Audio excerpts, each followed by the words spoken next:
Good morning students. हमारे जो topic चल रहा है वो है डॉक्टर भीमराव अंबेडकर का, जिसका नाम है सफल प्रजातंत्र के लिए आवश्यक शर्त, आवश्यक बातें। इसमें हम पढ़ चुके हैं कल कि एक अंग्रेज वायसराय थे जिनका नाम था लॉर्ड लिनलिथगो। उनके सेक्रेटरी तत्कालीन कानून मंत्री डॉक्टर अंबेडकर से मिलते हैं, उनके परिचित थे। वो कहते हैं कि साहब, आज तक जितने वायसराय हुए उन सबके नाम पर गलियों के नाम या सड़कों के नाम रखे गए, तो हमारे जो साहब हैं, बॉस हैं लॉर्ड लिनलिथगो, उनके नाम से भी कुछ ऐसा होना चाहिए। तो डॉक्टर अंबेडकर ने उनसे कहा कि भाई मैं कोशिश करूँगा। यहाँ तक अपन पढ़ चुके हैं, इसके आगे देखिए।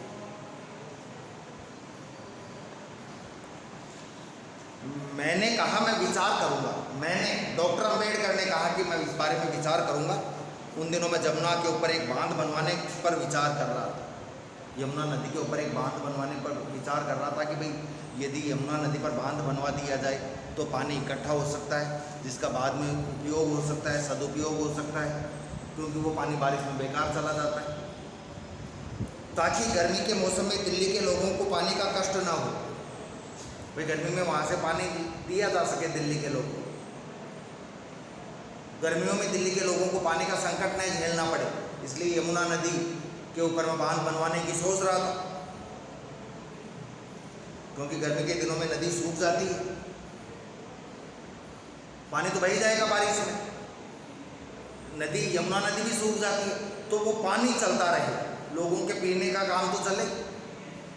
मैंने अपने सेक्रेटरी को, जिसका नाम H.C. परायर था, डॉक्टर अंबेडकर के सेक्रेटरी जिनका नाम H.C. परायर था, जो एक यूरोपियन था, कहा परायर महाशय, डॉक्टर अंबेडकर ने कहा, कानून मंत्री कह रहे हैं अपने सेक्रेटरी से कि परायर महाशय, वायसराय के सेक्रेटरी ने मुझे यह बात कही है कि भाई उनके नाम से भी कुछ होना चाहिए। क्या तुम समझते हो कि इस संबंध में हम कुछ कर सकते हैं, कि उनके नाम से कुछ हो सकता है क्या? आप क्या समझते हैं? उसने उत्तर दिया होगा, डॉक्टर अंबेडकर हमसे कह रहे हैं कि आप क्या समझते हो, क्या उत्तर दिया होगा उसने? उसका जवाब था, महोदय, हमें ऐसा कुछ भी नहीं करना चाहिए, हमें ऐसा कुछ भी नहीं करना चाहिए। आज मुझे लगता है कि किसी का ऐसा उत्तर देना असंभव प्राय है जो एक मिनिस्टर को ये उत्तर दे दे कि हमें ऐसा नहीं करना चाहिए। वरना आजकल तो लोग यस बोस होते हैं, मिनिस्टर गलत कहे उसमें भी यस सर, सही कहे उसमें भी यस सर, क्योंकि उनको अपनी नौकरी बचानी होती है, अपनी सीट बचानी होती है। मिनिस्टर की इच्छा के प्रतिकूल किसी अफसर का कुछ कहना, मिनिस्टर की इच्छा के प्रतिकूल, विपरीत, मिनिस्टर चाहें और फिर काम नहीं हो, ये तो हो ही नहीं सकता। लेकिन ऐसे कम अधिकारी हुए हैं जो सच को सच कहते थे। आज मुझे एकदम असंभव लगता है, आज तो कोई मिनिस्टर का सेक्रेटरी मिनिस्टर की इच्छा के विरुद्ध कह ही नहीं सकता। जो मिनिस्टर चाहेगा वो ही कहेगा, क्योंकि आज के सेक्रेटरी भी मिनिस्टर की ही भाषा बोलते हैं। लेकिन उन दिनों यह संभव था, क्योंकि ब्रिटेन की तरह हमने भी बुद्धिमत्तापूर्ण फैसला कर रखा था कि सरकार की शासन व्यवस्था में दखल नहीं देना चाहिए। सरकार की जो शासन व्यवस्था है उसमें दखल नहीं देना चाहिए, हस्तक्षेप नहीं करना चाहिए। सरकार का काम है पॉलिसी या नीति तय कर देना, सरकार का काम पॉलिसी या नीति तय कर देना है। सरकार का काम है कानून बनाना, नियम बनाना, नियमों का निर्माण करना। उसका यह काम नहीं है कि शासन व्यवस्था में हस्तक्षेप करे। सरकार शासन तो देखो, जो अधिकारी चलाएंगे IAS वही चलाएंगे। सरकार का काम शासन व्यवस्था में हस्तक्षेप करना नहीं है। सरकार का काम केवल नीतियाँ बनाना, कानून बनाना, नियम बनाना। सरकारी कामों में हस्तक्षेप करना नहीं, वो तो सरकारी कर्मचारी, एक अधिकारी ही कर सकते हैं, या पक्षपात से काम ले। यह बात महत्वपूर्ण है। मुझे लगता है कि अब हम उस परंपरा से दूर हटते जा रहे हैं। आज सरकार सरकारी कामों में हस्तक्षेप कर रही है, और जो अधिकारी हैं, अफसर हैं, वो यस बॉस बने हुए हैं, हुक्म के गुलाम। कहीं ऐसा ना हो कि हम इस मर्यादा का एकदम परित्याग न करें, कि कहीं हम इस मर्यादा को ही छोड़ दें। कौन सी मर्यादा को? कि सरकार की व्यवस्था, सरकार को शासन व्यवस्था में सहयोग दखल नहीं देना चाहिए। सरकार को शासन व्यवस्था में दखल नहीं देना चाहिए, क्योंकि सरकार का काम है नीति निर्धारण करना, कानून बनाना, नियम बनाना। सरकारी व्यवस्था में हस्तक्षेप करना सरकार का काम नहीं है। मेरे मत के अनुसार प्रजातंत्रवाद के सफल संचालन की जो चौथी शर्त आवश्यक है, प्रजातंत्र की सफलता के लिए जो चौथी शर्त आवश्यक है वह यह है कि हम विधान संबंधी नैतिकता का पालन करें।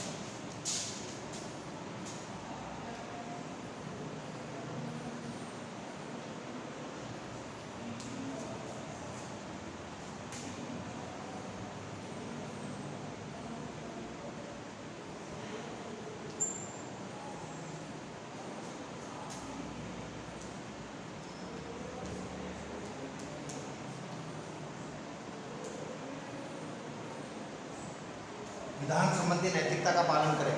जो नियम सरकार बनाए उन नियमों की पालना सरकार खुद भी करे। वो ये सोचे कि साहब ये नियम हमने तो दूसरों के लिए बनाए, दूसरे लोग जनता इनका पालन करे, ऐसा कभी भी नहीं होता। पहले नेता को खुद को, मंत्री को आदर्श रखना चाहिए, पहले उन खुद उन नियमों की पालना करे, तब वह जनता से अपेक्षा कर सकता है कि जनता उन नियमों की पालना करे। बहुत से लोगों के मन में विधान के लिए बड़ा उत्साह है, संविधान। मैं उन लोगों में से हूँ जो वर्तमान विधान को एकदम फेंक देने के लिए तैयार है, जो पुरानी मान्यताएं उनको हटाने के लिए तैयार है, कम से कम नए सिरे से इसकी रचना करने के लिए। क्योंकि पुरानी चीज़ हटाएंगे, गलत चीज़ हटाएंगे, जब तो नई चीज़ें आएंगी, अच्छी चीज़ें आएंगी।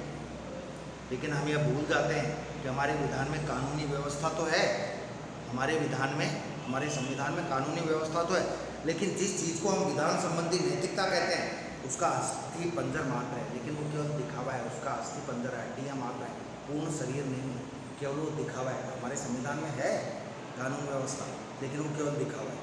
इंग्लैंड में यह बात विधान की मर्यादा कहलाती है। इंग्लैंड में इस बात को बहुत ज़्यादा महत्व दिया जाता है।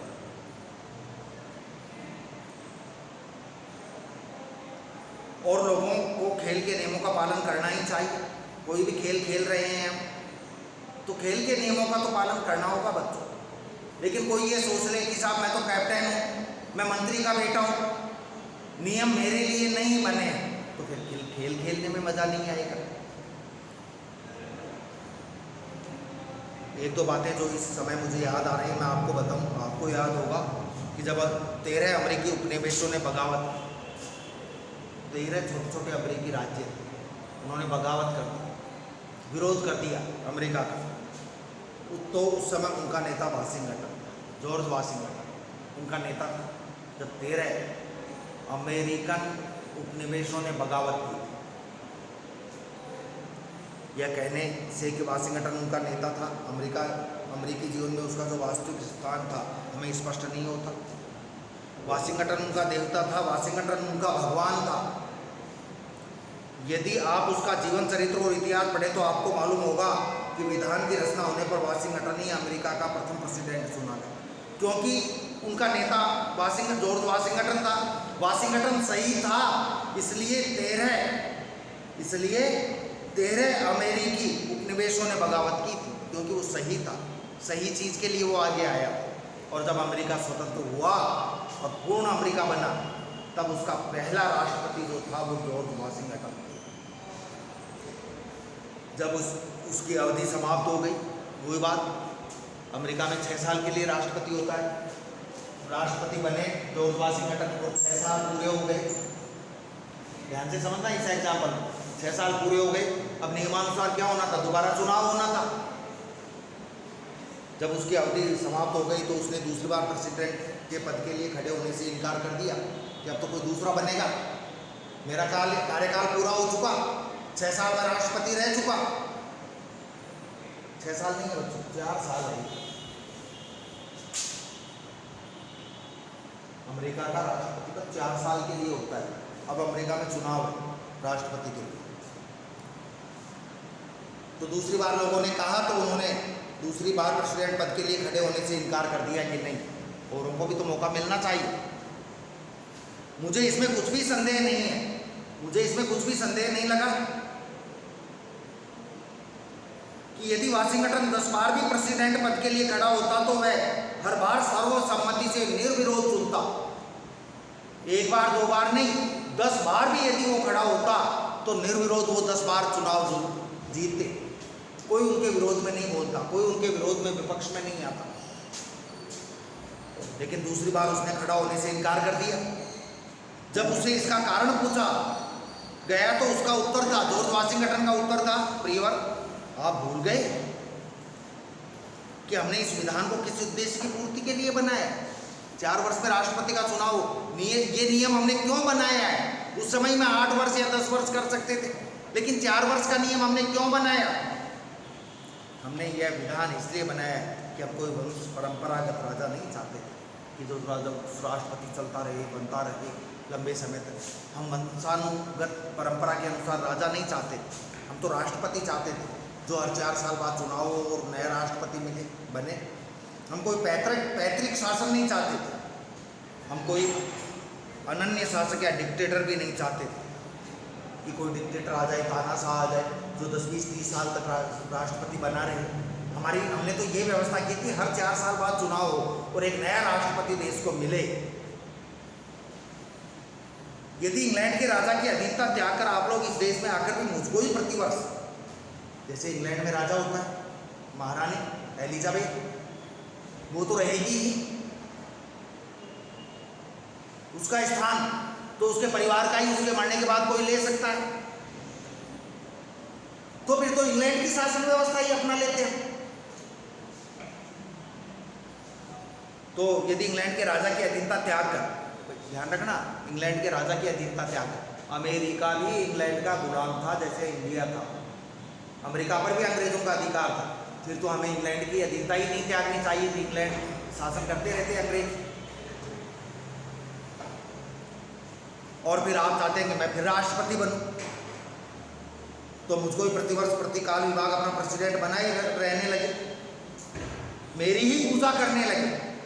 तो आपके सिद्धांतों का क्या होगा। जो संविधान हमने लिखा है, जो संविधान हमने बनाया है, उसका क्या होगा यदि मेरे को ही राष्ट्रपति बनाए रखना है।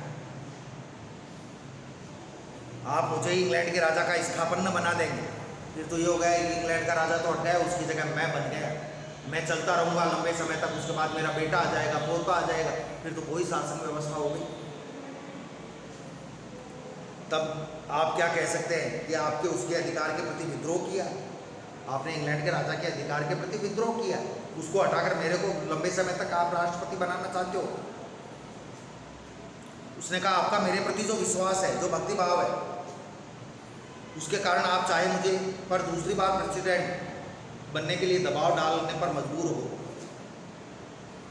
लेकिन जब मैंने इस सिद्धांत का प्रतिपादन किया, हमें वंशानुगत शासन नहीं चाहिए, तो मुझे आपकी भक्ति भावना के वशीभूत होकर भी दूसरी बार खड़ा नहीं होना चाहिए। भाई आप मेरे भक्त हो, आप मेरे अनुयायी हो, आप मेरा सम्मान करते हो और वो आप लोग चाहते हो कि मैं दोबारा राष्ट्रपति बनूं।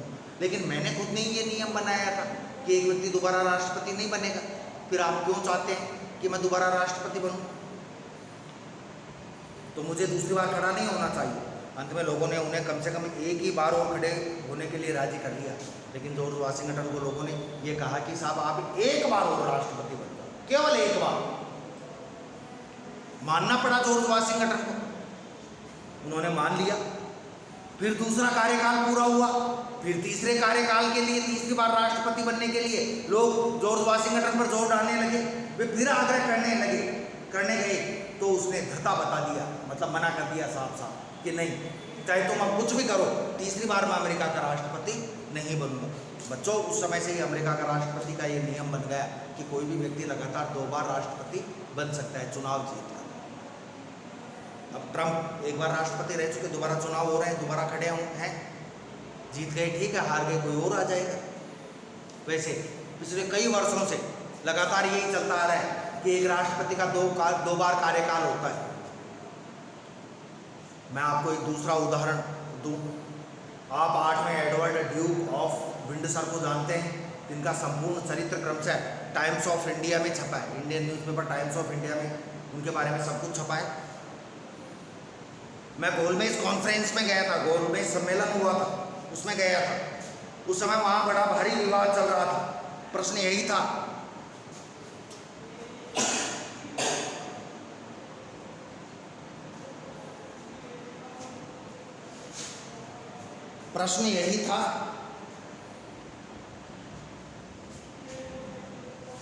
कि राजा को अपनी पसंद की किसी सामान्य स्थिति की औरत से शादी करने का अधिकार है।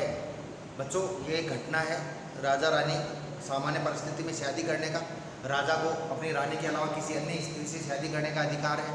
ये एक घटना है, इम्पोर्टेंट है, इसका अध्ययन हम कल करेंगे। ठीक है बच्चों, धन्यवाद।